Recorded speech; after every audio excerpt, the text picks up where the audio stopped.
Salut à tous, c'est Motard Geek pour IRFPV. Aujourd'hui, on va parler RaceWire, à quoi ça sert et comment les installer.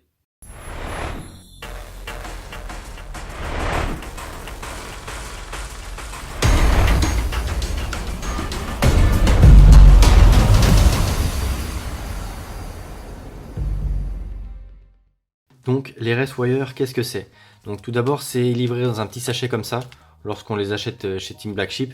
Même s'ils viennent pas directement de chez Team Black Sheep, ils ont été achetés dans un magasin en Allemagne, parce qu'il y avait que dans ce shop qu'on les a trouvés en stock. Mais on les trouve également chez Drone FPV Racer, par exemple, en France. Après, il y a des copies aussi, enfin des copies. Il y a des versions chinoises chez Banggood notamment, dont je vous en parlerai plus tard. Donc on a un petit sachet comme ça, et dedans, donc ça s'ouvre comme ça, hein, il n'y a rien de particulier. Dedans, on retrouve, voilà, ces petits RaceWire sous cette forme-là. Ils sont vendus par 6 au prix de 10,90 € quand même. Donc il suffit, voilà, de les déclipser. Donc un seul RaceWire, ça ressemble à ça.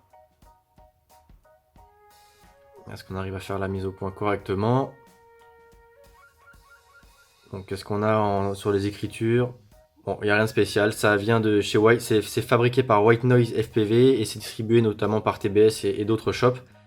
Ici, on nous indique qu'il faut utiliser de ce côté-là de l'isolant, parce qu'en fait, c'est tout bêtement un circuit imprimé avec 3 grosses pistes qu'on peut voir les unes à côté des autres. D'ailleurs, très proche, on peut voir là les pattes de soudure. Pattes de soudure qui sont presque percées. Donc si on met beaucoup d'étain, forcément ça va se retrouver de l'autre côté. Et si on pose ça directement sur le carbone, ça va faire court-circuit. Pourquoi je vous dis qu'on pose ça sur le carbone? Parce que tout simplement, c'est fait pour venir ici se mettre à cet emplacement-là. Donc c'est super pratique pour les montages, enfin c'est uniquement prévu pour des montages du coup avec ESC 4 en 1. Ça permet des montages encore plus clean qu'avec les fils. Et donc le gros avantage de ces petits circuits imprimés, c'est que de une, c'est plus résistant au choc des hélices tordues qui viennent sur les bras. Ça évite de couper les fils lorsqu'on est sur des ESC 4 en 1 ou d'abîmer les ESC lorsqu'on a des ESC séparés. Donc ça évite de venir couper les fils, c'est assez résistant. Et ça permet également de gagner un petit peu de poids. Alors je vais vous épargner la balance, parce qu'ils sont donnés je crois à moins de 1 gramme. Même en mettant 2 sur ma balance, on reste à 0 g, ça la déclenche pas. J'ai essayé de comparer le poids avec les 3 fils d'origine d'un moteur. D'ailleurs là les petits moteurs, les Samgook qu'on a acheté chez Banggood, là, que JBF vous a présenté il n'y a pas très longtemps, Bad Mosquito. Donc vous aurez le droit à un petit WA feedback là-dessus. Sur la frame également, puisque c'est la Flow Style que je vous ai présenté il n'y a pas longtemps. Et également sur la carte de vol, la Tattoo F4S que je vous ai présenté aussi en vidéo. Donc voilà pour la petite aparté. Si je mets ces 3 morceaux de fil sur la balance, évidemment ça déclenche pas. J'ai essayé d'en mettre 6, ça fait comme avec les RaceWire, ça ne se déclenche pas non plus. Donc le gain de poids, je pense que c'est assez marginal. Mais quoi qu'il en soit, une fois que c'est monté, voilà, vous pouvez le voir, c'est super propre, c'est solide. Et c'est surtout le gros avantage, on va y venir, c'est la maintenance. Parce que là, vous voyez, les ESC 4 en 1 qu'on retrouve ici, les soudures sont faites par l'intérieur pour éviter d'arracher les fils et aussi pour faire plus joli. Et si jamais on casse un moteur, on est obligé de tout démonter pour ressortir les fils et les repasser proprement. Alors que là, si on veut changer un moteur avec les RaceWire, il suffit de dessouder les 3 fils du moteur, d'en remettre un neuf, couper les fils à la bonne taille et ressouder. Donc ça, c'est vraiment super pratique pour la maintenance. Ça peut aussi servir pour des personnes qui ont des ESC sur les bras. Donc là, admettons, il y avait des ESC. On veut passer sur des ESC 4 en 1. Les fils sont trop courts, forcément. Donc là, on est obligé de faire une rallonge. C'est pas propre, faut mettre de la gaine thermo, souder. Au lieu de mettre une rallonge, hop, on vient mettre les RaceWire. Et comme ça, c'est plié, c'est super propre. Les RaceWire, ils existent en 2 versions, en tout cas chez White Noise FPV. Donc on a cette version-là qui mesure 40 mm en longueur, 8 mm de large et 0,8 mm d'épaisseur. Donc c'est très petit. Vraiment là, c'est super léger. Ça reste quand même assez solide. Donc ça, à mon avis, avant de le casser, il n'y a pas trop de risque. Et donc comme je vous le disais, c'est 10,90 € les 6. Ce qui fait un tout petit peu moins d'1 € l'unité. Donc c'est très cher quand même pour du circuit imprimé. Mais bon, c'est eux qui l'ont pensé, c'est les premiers sur le marché, je crois, à avoir sorti ça, donc pourquoi pas les soutenir. Et ensuite, il y a une version mini, j'imagine pour les 3 pouces et peut-être un peu moins et un peu plus. La version mini, elle mesure, donc c'est 25 mm en longueur, on reste sur du 8 mm en largeur et toujours 0,8 mm en épaisseur, donc c'est juste la longueur qui change. En parlant de mensuration, il y a une version qu'on trouve chez Banggood en lot de 4 à 3,50 €. Ce qui fait 0,9 €, donc un peu moins d'1 € pièce. Je me suis trompé pour celle-ci, hein, c'est pas 1 € pièce, c'est un peu moins de 2 €, on est à 1,80 €. Donc on est quasiment 2 fois plus cher sur les Racewire que les Lantian RC qu'on retrouve chez Banggood. Donc 3,50 € les 4. Par contre, ils sont un petit peu plus gros parce qu'ils sont donnés à 45 mm en longueur, contre 40 donc pour ceux-là. 12 en largeur au lieu de 8 pour les White Noise FPV. Et 1,2 en épaisseur au lieu de 0,8 pour ce modèle. Et ils sont aussi donnés à 1,5 g, donc un peu plus gros, un peu plus lourd. Mais bon, c'est pas une grosse différence, c'est quand même 2 fois moins cher, donc libre à vous de choisir le modèle que vous voulez. Je vous mettrai les différents liens dans la description de toute façon. Donc maintenant que je vous ai présenté le petit accessoire, que je vous ai donné les avantages, les inconvénients, je dirais qu'il n'y en a pas spécialement, si ce n'est que les pistes là pour souder sont relativement proches. Donc ce qu'on va faire tout de suite, c'est en installer sur le 4e bras de ce Flowstyle qui en a besoin. Donc pour commencer, moi ce que je fais, c'est que je mets du scotch double face derrière. Donc il faut découper un morceau à la bonne taille.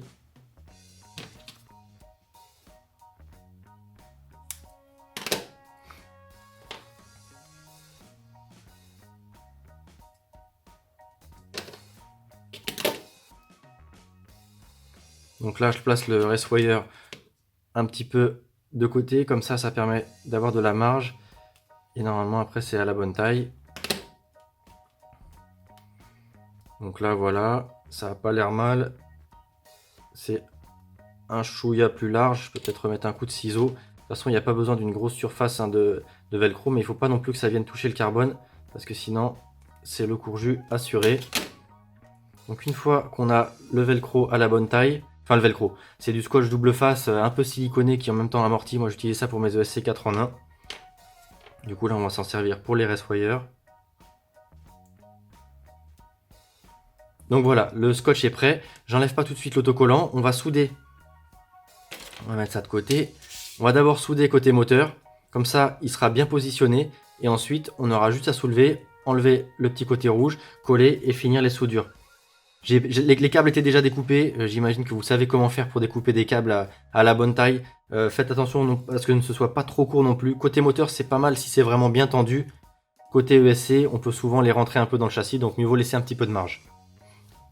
Donc là, histoire que ça bouge pas pendant que je vais faire les soudures, je vais quand même le fixer avec du scotch de peintre qui colle pas beaucoup. De toute façon après on peut s'ajuster, c'est juste histoire que ça bouge pas pendant qu'on soude. Et j'ai fait une bêtise, il aurait peut-être fallu que j'étame avant. Donc ce sera plus pratique d'étamer si j'ai les Racewire hors des bras. Donc on va garder le scotch du coup. Hop. Pour pouvoir faire les soudures. On va démarrer le TS100. Voilà, c'est suffisamment chaud. Et on n'a plus qu'à étamer.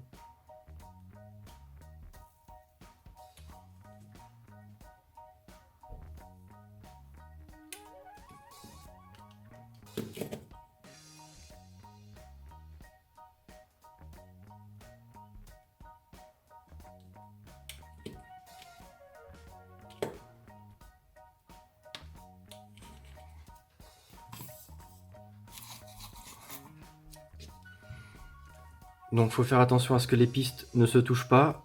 Si c'est le cas, on peut toujours essayer de repasser, hop, un petit coup. Bon là j'ai enlevé tout l'étain, on va le remettre.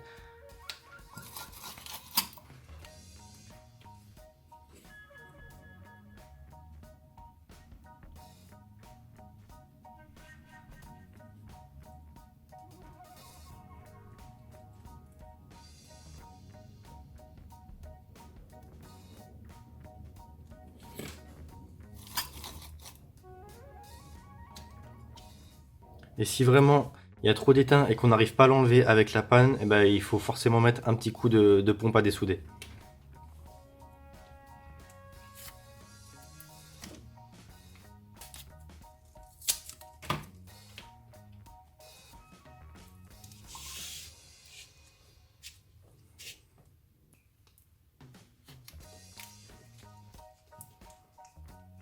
Donc là voilà, c'est à peu près à la bonne longueur. Moi mes fils moteurs étaient déjà étamés, donc là il n'y a plus qu'à souder tout ça.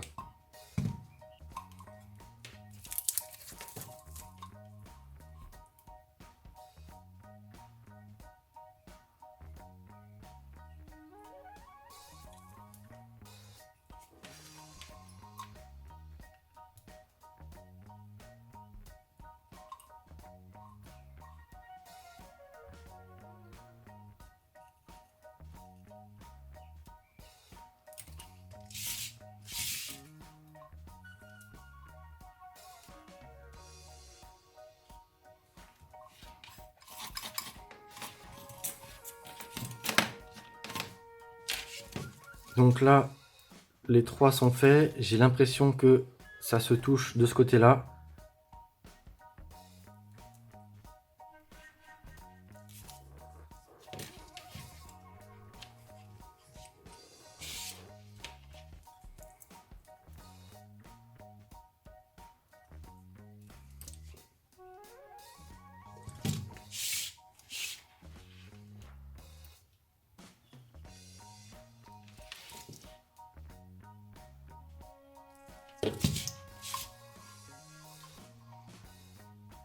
Bon voilà, les soudures n'ont pas l'air ouf. C'est franchement pas facile à souder parce que les fils sont, les pistes sont très proches. C'est pas hyper propre.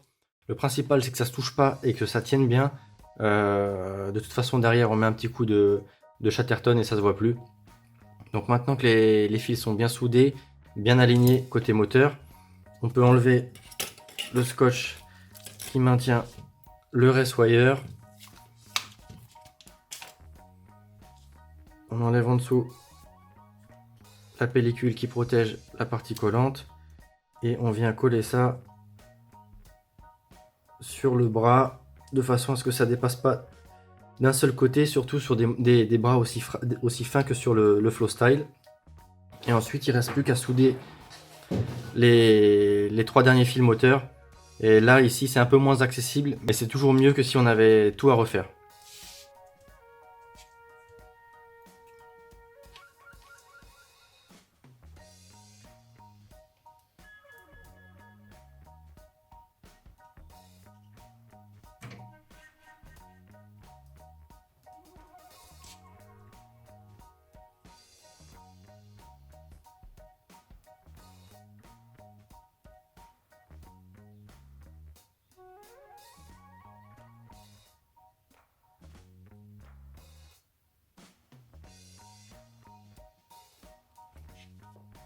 Voilà, de ce côté-là, ça a l'air de s'être passé nettement mieux.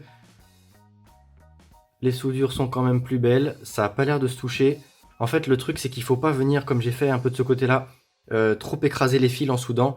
Donc il faut mieux d'abord bien chauffer la partie étamée. Ensuite, on vient poser le fil qui est sur la partie étamée qui est déjà chaude. Et là, normalement, la fusion se fait toute seule. Et on a juste à rechauffer un tout petit peu par-dessus le fil. Et là, vous voyez que celles-ci là-haut sont nettement plus propres que celles en dessous. Bon, là, il n'y a pas lieu de les refaire, hein. Le principal, c'est que les soudures soient faites et que les fils tiennent bien. Donc ensuite, eh ben, il ne reste plus qu'à mettre un bout de scotch pour cacher tout ça. On vérifie le sens du moteur si jamais on vient de réparer, puisque potentiellement on a croisé à l'intérieur ici. Et suite à ça, on remet les hélices et il n'y a plus qu'à faire un vol. Donc voilà, n'hésitez pas à me dire si c'est le genre d'accessoire qui vous plaît. Si vous avez des commentaires, des remarques, n'hésitez pas à les faire dans les commentaires comme d'habitude. Et sur ce, je vous dis à très bientôt. C'était Motard Geek pour We Are FPV.